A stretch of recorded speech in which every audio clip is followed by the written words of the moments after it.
I do ask that you please remain fully seated with your hands, arms, feet, and legs inside of the vehicle at all times. This is a real truck. I am really driving it, and those are real potholes out there.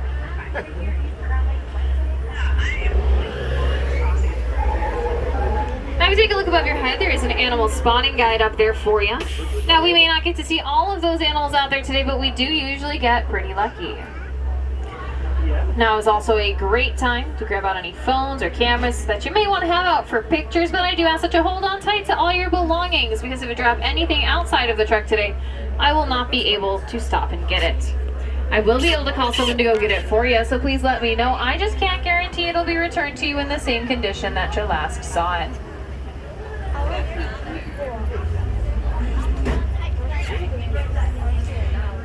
Now, is today's anybody's first safari? Any first safaris out there?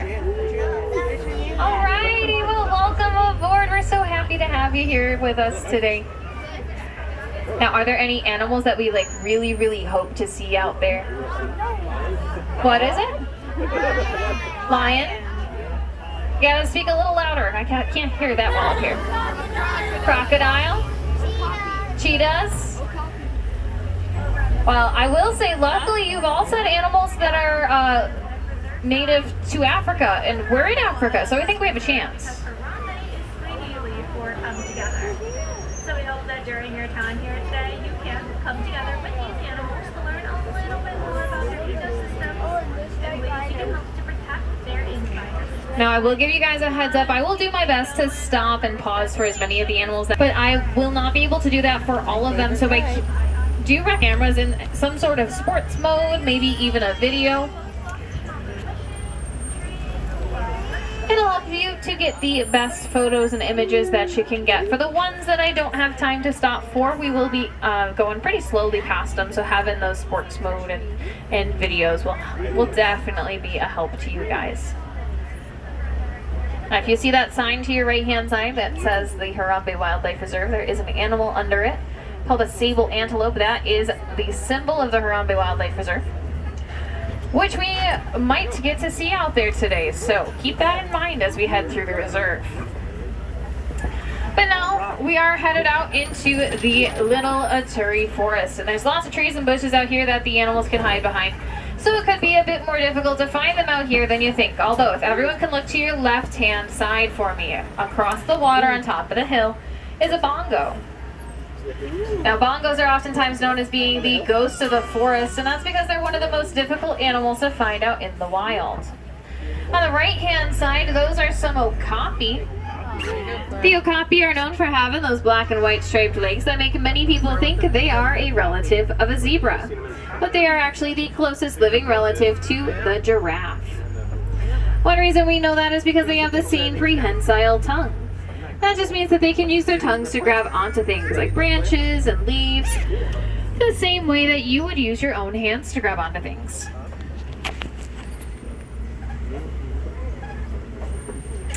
Alright, now does everyone see that animal on the hill directly ahead of us?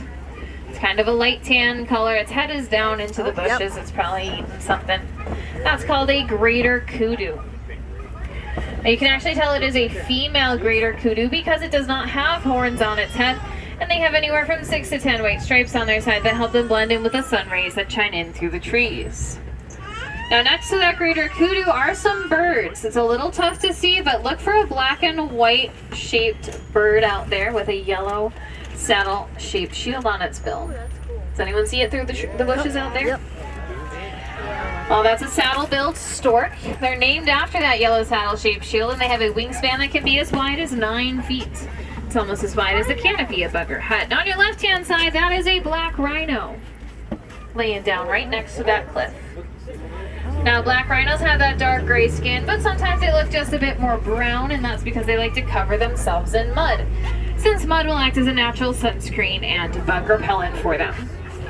Now, they are also a very solitary species, so seeing it alone like that is a very common thing, although there are some times where their territories will overlap. So seeing two near each other, not Sorry about how entirely unheard jerky of. this is, but it's both sides, so I'm trying to get everything. Now, lots of the animals that live in this forest really rely on it for the camouflage that it helps to provide them, as many of them have those different colors and markings that help them blend in with their surroundings.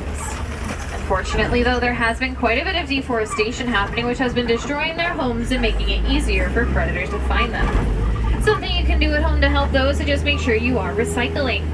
By recycling any papers, plastics, and especially electronics that you're not using anymore, you could be doing your part to help save the forest and the animals that call it home. But now it looks like we are making our way over to the Safi River, which is home to some more aquatic animals, just like those pink-backed pelicans that are out there. There's also 2 Nile hippopotamus in the water as well. Now, the pink-backed pelicans are named after the pink feathers on their backs as well as underneath their wings. And during their mating season, their bills will even turn a pinkish color, which kind of makes it look like they're blushing. They can also live in groups of up to 500 individuals. But now on the left-hand side is another Nile hippopotamus. A group of them is called a bloat. Now they are named after the Latin word hippopotamus, which means river horse. Now you might be thinking to yourself, why are they called a river horse? Don't they swim? Well, they can, but they actually prefer to run along the bottom of the riverbed, so it sounds like a pretty fitting name to me.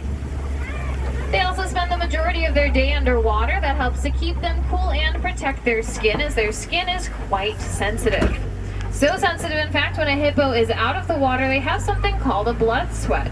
It's not actually blood, it's just a red-colored oil secretion that helps to protect their skin from the environment, as well as parasites and insects. There's one right down Looks there. like there is one out of the water out there as well. But now we do need to be just a bit more cautious out here, because there could be some Nile crocodiles out there somewhere.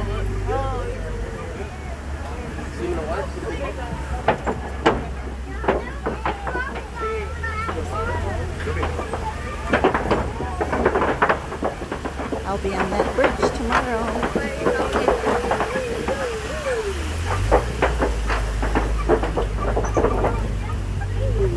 Now, the Nile crocodile is the largest living reptile species in Africa, and they are known for being really good swimmers. That's because they will take their really big tails and sweep them back and forth in the water, which will actually propel them forward, kind of acting the same way that a boat rudder would propel a boat forward. Moving on, coming up on your right-hand side is a baobab tree. Now, baobab trees are pretty silly looking. They almost look like they're upside down with their roots in the air. Well, those are just its branches. You might also notice that there are no leaves on that tree, while baobab trees are leafless for up to 9 months out of the year, and that's in order to help it to conserve water. Some of you may have seen a very similar tree to that one around here somewhere that does have a lot of leaves on it. That one probably just had a lot more rain recently.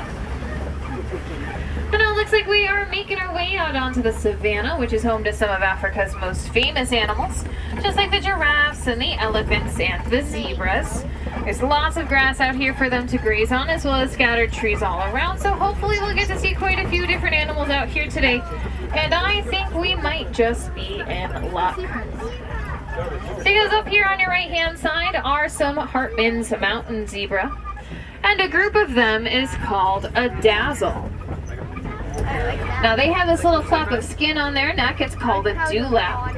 It helps with their blood circulation and will actually help to keep them cooler in the hot weather. Now there are other species of hoofstock that have dewlaps, but the Hartmann's mountain zebra is the only species of zebra to have it, so it's one of the easiest ways to help identify them as that specific species. Now, by show of hands, how many of you think that a zebra has black stripes? How many of you think that they are white stripes? And how many of you do not want to answer my question? Yeah. Now you can tell what color those stripes are because of its nose. That's the same color as its skin. Stripes are the opposite color, so by looking at those noses out there, it'll tell you that a zebra's stripes are actually white.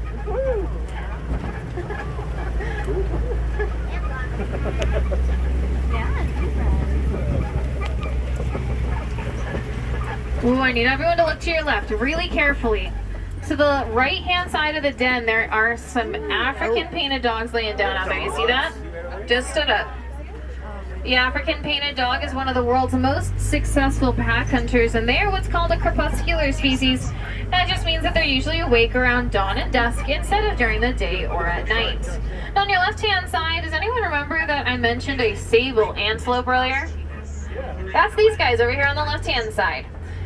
Now, they're actually another one of those crepuscular species, just like the painted dogs, and like I said earlier, they are the symbol of the Harambe Wildlife Reserve, which is where we are right now. That's due to the fact that they are quite courageous and will oftentimes stand up to their own predators.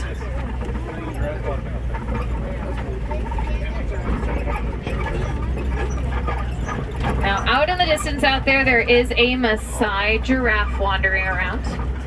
You can easily identify it as a Maasai giraffe because of its spots. They're pretty rough around the edges. Now, some of you may be more familiar with the giraffe that has the really smooth spots that kind of look more like a net-like pattern. Those giraffes are known as the reticulated giraffe. Now, just like you all have your own unique fingerprints, those giraffes all have their own unique spot patterns. No two are the same, so it's kind of like they all have their own version of a fingerprint. Earlier, I had also mentioned that they were that close relative of the okapi. Another reason we know that is because they have a very similar skull structure. It's quite evident when you look at the two side by side, but did you notice that that giraffe has some bumps on its head? Those are called ossicones. All giraffes have ossicones, and the male okapi have them as well. Now, do me one big favor, look ahead of us towards that building out there that's called a boma. There are some small antelope right next to that dirt road. Those are called springbok. Springbok are named after a behavior they do known as pronking. It happens anytime they get startled, and what they'll usually do is jump up to 6 feet straight up in the air, kind of like a spring. But if they're running when this happens, they can actually jump as far as 13 feet with their forward momentum. Now, walking towards us, that antelope there is called a common eland. Now, the eland is the largest species of antelope in the world. And at their heaviest, they can actually weigh just about the same as an adult giraffe. You can also tell the male from the female because of their horns. Males have shorter, thicker horns, while females have longer, thinner ones with a tighter spiral. And I do believe we're going to pass by another giraffe here on your right-hand side. Really see those ossicones that I was telling you about, as well as those spots. There's another common eland up there as well. But these giraffes, they only sleep around a total of 30 minutes out of the day. Now, that's not all at once. They take little naps here and there, usually a minute or so at a time, so they'll usually just sleep standing up. But now it looks like the terrain is changing just a bit up ahead, and that's a great sign that there could be some different animals out here somewhere, so I think we should go and check it out. But what about you guys? Yeah? Alrighty. Oh, I'm really glad we did. There's an African elephant right next to you. And we can easily identify that as an African elephant because of the shape of its ear. When you look at it closely, it does sort of resemble the shape of the continent of Africa. Now, if I could divert your attention to the left-hand side of the road, I saw something wandering around out there. So, oh, did anyone see that in the back? That's a mandrill. Oh, there's a really big one in the middle. Does anyone see that? Yeah. Mandrills are the largest species of monkey in the world, and at their biggest, they can be up to 100 pounds. You know they're monkeys because they still have tails.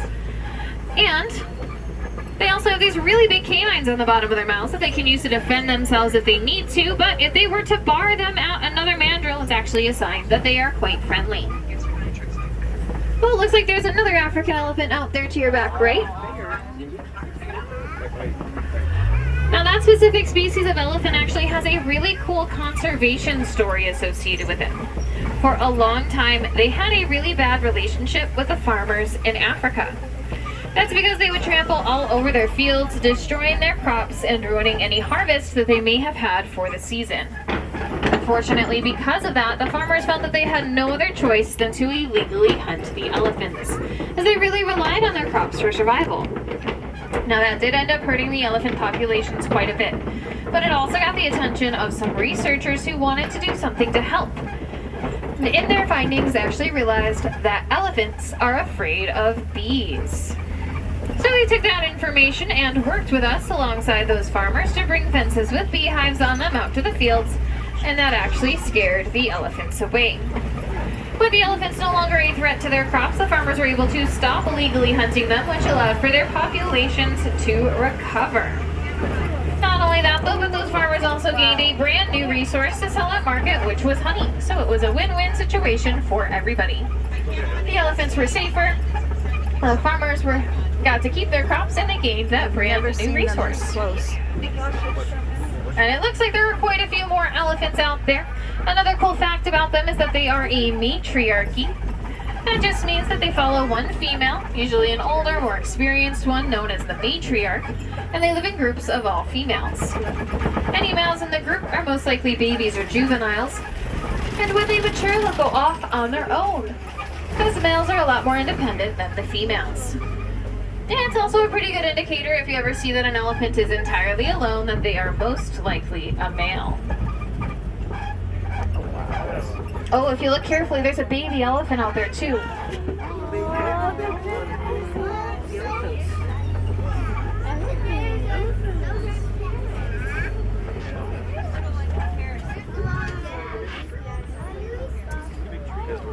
Now up ahead there is a watering hole.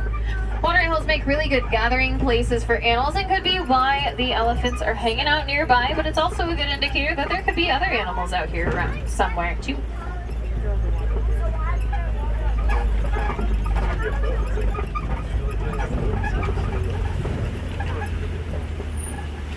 And you can see the little one if you look to your back left.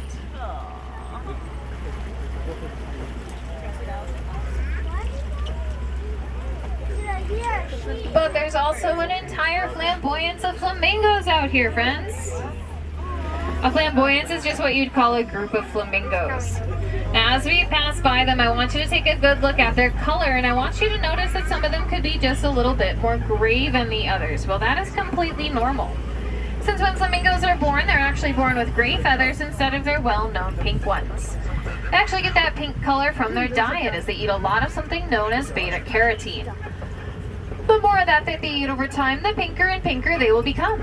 Now, you might also notice that they are in general quite a light color of pink for a flamingo, and that's because they are the greater flamingo, which is the lightest color of pink flamingo in the world.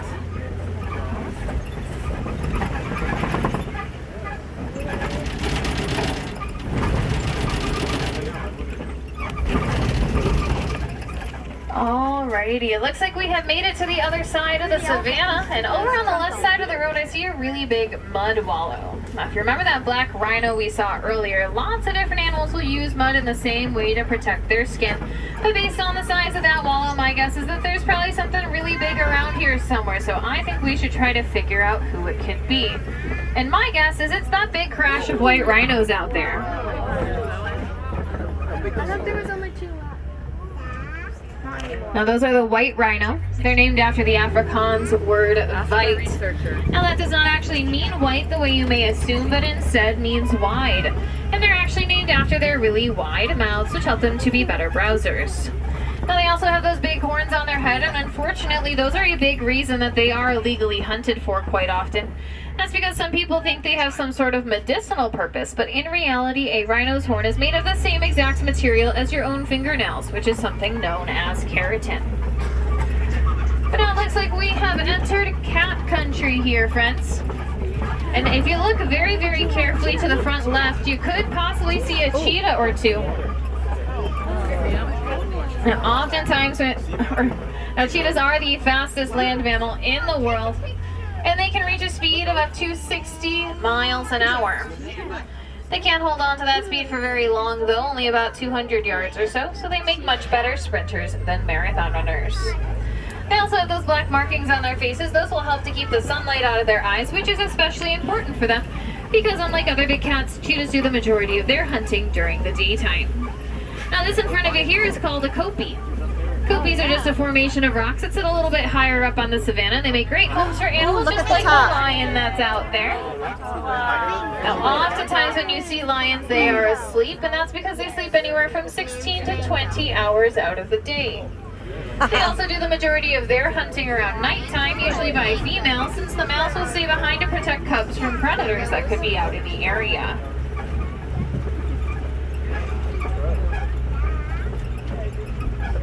Now, on the left-hand side, I see another lion laying down right there. It looks like it is a male. You know a male from a female, I'm sure already, but the males have those mane of fur around their neck. What you may not know already, though, is that males have those manes so they can look bigger than they really are. And if you look up by that other lion we saw earlier, there's two of them up there. Wow. It isn't. It's a pride rock.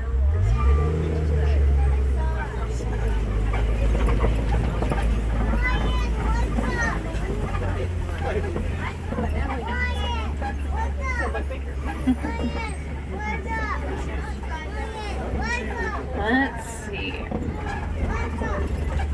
Oh, I see those rhinos out there again. One big difference between them and the black rhino is that the white rhinos are very social and they live in groups known as a crash. Ooh, look to the right of the rhinos though. Do you see those animals eating the tall grass? Those are called waterbuck. Now waterbuck, just like their name suggests, live near large bodies of water, such as lakes, and that's because water makes up a large majority of their diet. Their fur is also quite oily and smelly, which many people believe help to waterproof their coat, although there is no confirmation on that one.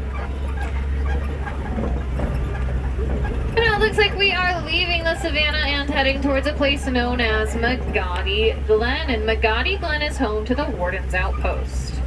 Now, oftentimes when you visit the outpost, you might actually get to see some Nigerian dwarf goats.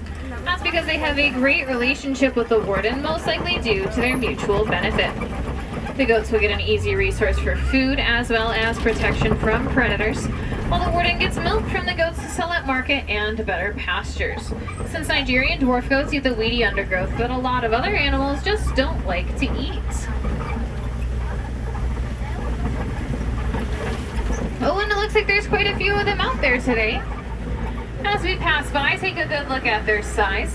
Now they may be small, but they are fully grown and they're not going to get any bigger.